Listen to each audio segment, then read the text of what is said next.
Welcome back to our YouTube channel. For today's video, I will show you how to submit your tax information in Google AdSense.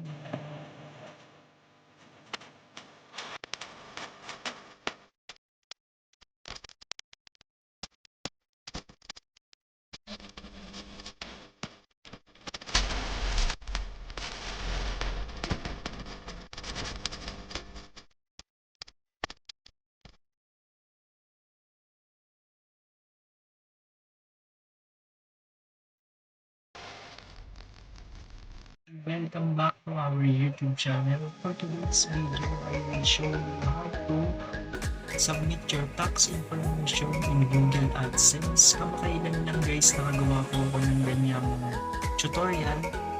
Ngunit sa kasamaang palad, umabot po ang aking tax rate sa 30%.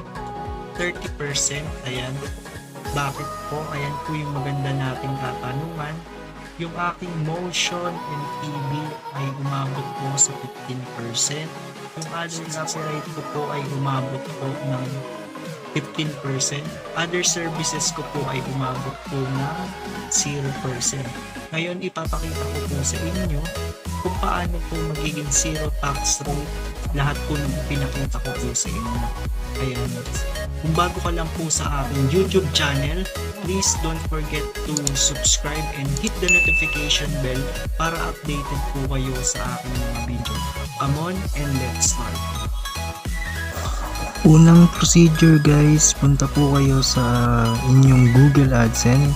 Ilagay nyo po yung inyong Google AdSense account.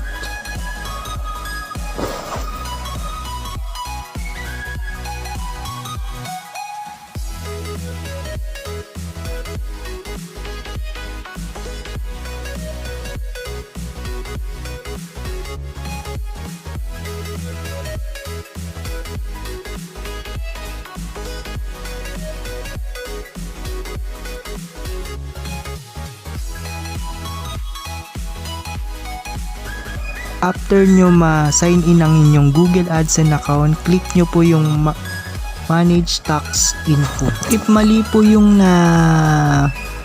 submit nyo na form, pwede po kayong mag-submit a new form ulit. Ayan.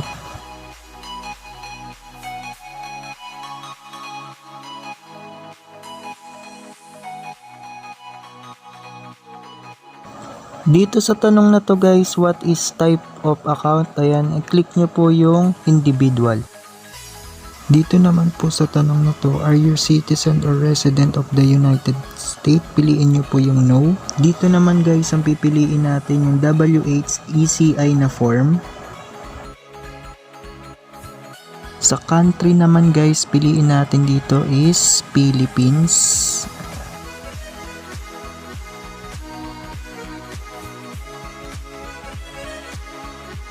Dito naman guys yung entity type, piliin natin yung bank issue. Dito naman guys, ilagay natin dito yung TIN number natin.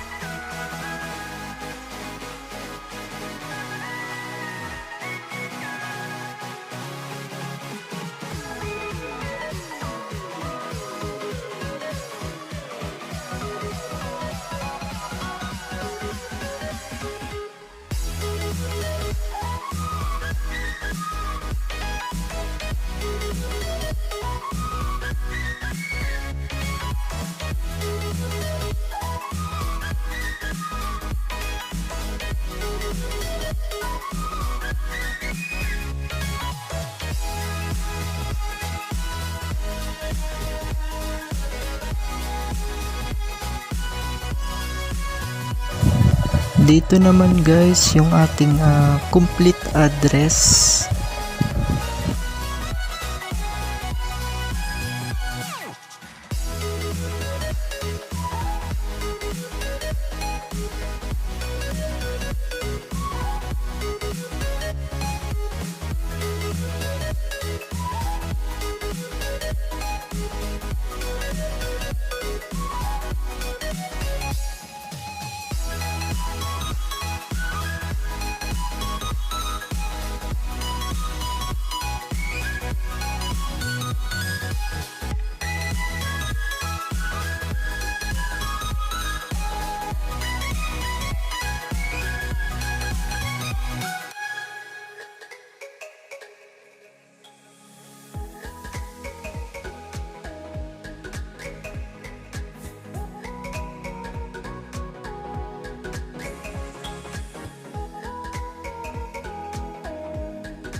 Dito naman guys, sa income type, piliin natin yung all income type received from Google. Sa part na to guys, i-check na lang natin yung dito. Then dito naman guys, fill up natin yung ating full name. Ayan.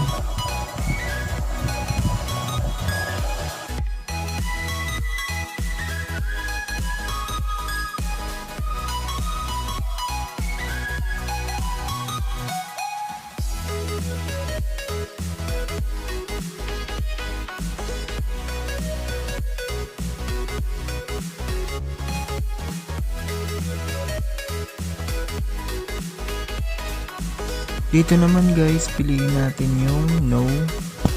Guys, i-check lang natin yan.